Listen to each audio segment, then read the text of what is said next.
Hello to my extended karate family. Hope you're all doing well. I want to do ask you a question today.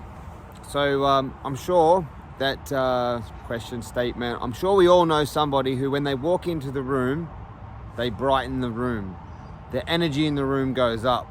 They're positive, they're inspirational, they got a smile on their face. They're just the kind of people that they just come into the room and everything's that little bit better now. We also know people that when they leave the room, it's like a dark cloud just left, and that the energy in the room lifts when they leave. They're just constantly negative, always moaning about something, bitching about something. They've always got an issue or a problem, or they've always got a negative spin to put on something. As I said, when they leave, there goes the cloud. See you later. So our goal obviously is to be the people that brighten a room when we come into it. When we walk into a room, that room is now a better place to be, somewhere that everyone wants to be. So how do we get to that point? Well, it's all about attitude. Attitude determines your altitude, they say. So how do we develop an attitude or an energy level that is infectious or that is positive and uplifting? Because not only is it good for the people that you're around, it's also pretty good for the owner as well, let me tell you. So we all want to be positive rather than negative. So the question is, again, how do we become positive? Well, think of our mind like a computer. Or let's use an example today about a algorithm in YouTube. Plenty of algorithms out there, and most of you know what I'm talking about there. But that's how your mind works.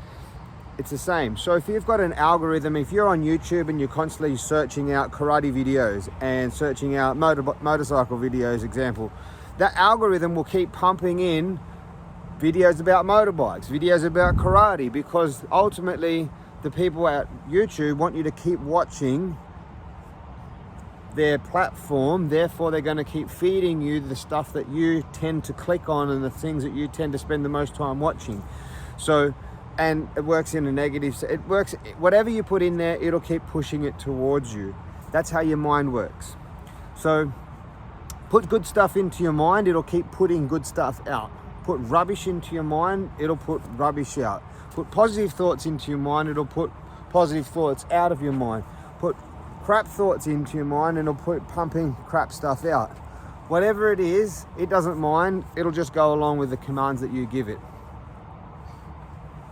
So, your role with your conscious mind is to put in at least 51%, preferably a bit more, positive, uplifting material.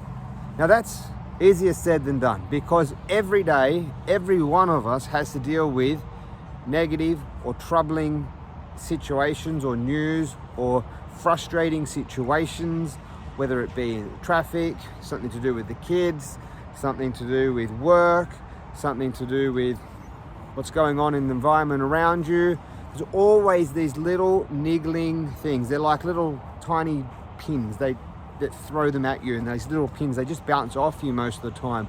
But they hit, enough of them hit you, they start to hurt.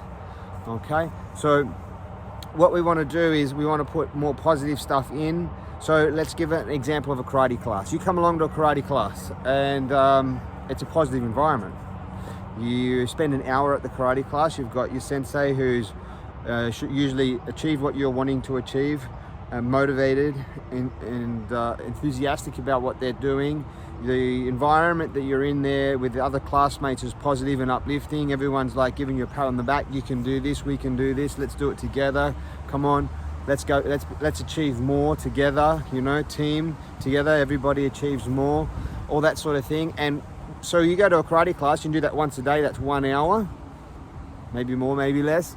And then you walk away from there and you've uplifted yourself, you're putting a lot of really good stuff in. That's great, fantastic. Now, what happens if you actually then go home and watch an hour of the news? Let's be honest, out of an hour of news, there's probably about 2 good stories, and the rest are just negative things that are, again, they're draining and they're not very motivational and each in their own little things, but you can basically say the hour of watching news negates the hour of karate, right? So you're now equal. You're now on an even playing field, and you're not any more positive than you were, you're not any more negative than you were, but you've equaled it out, okay? And that's not the goal. It's not 51%. We're looking for more positive stuff than negative stuff.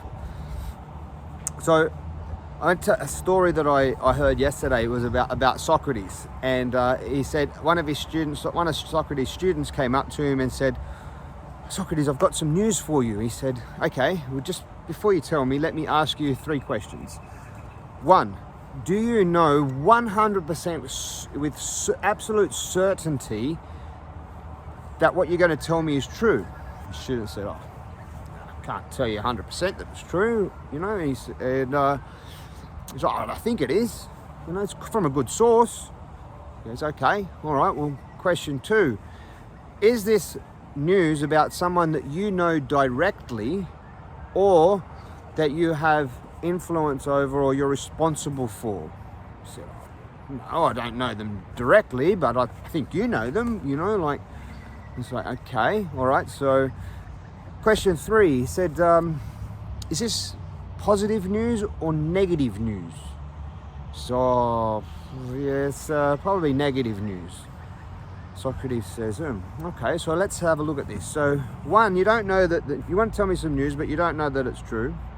2, you don't know the person directly, and it's not someone that you're responsible for. And 3, it's negative. Let me think. I'll pass. I thought that was a really good story. So 2 things. If someone wants to tell you negative stories, maybe pass, and don't be the person telling the negative stories. So, what's a routine that you can follow in order to start the day right and finish the day right and be someone who brightens the room when you come into it? Number 1, when you get out of bed, stick some AirPods on, stick something in your ears, whatever it is that gets music or something in there. Go for a walk, go somewhere positive, and listen to something uplifting or positive. At least some nice music or whatever it is, or a podcast or an audio book or something that is more positive than negative. Then maybe read for 10-15 minutes of a book that's inspiring and motivational or uplifting. Meditate for 5 or 10 minutes.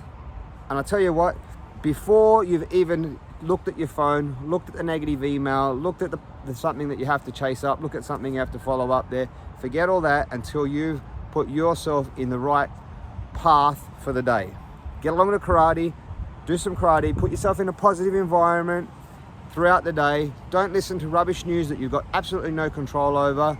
Try not to be listening to too many rubbish stories, and before you know it, you'll be one of those people that when you walk into the room, you brighten it every time. And that's the kind of person that I want you to be for you. Remember, I believe in you. If you're not doing karate yet, you should be. And I'll see you in the dojo. Thanks for listening.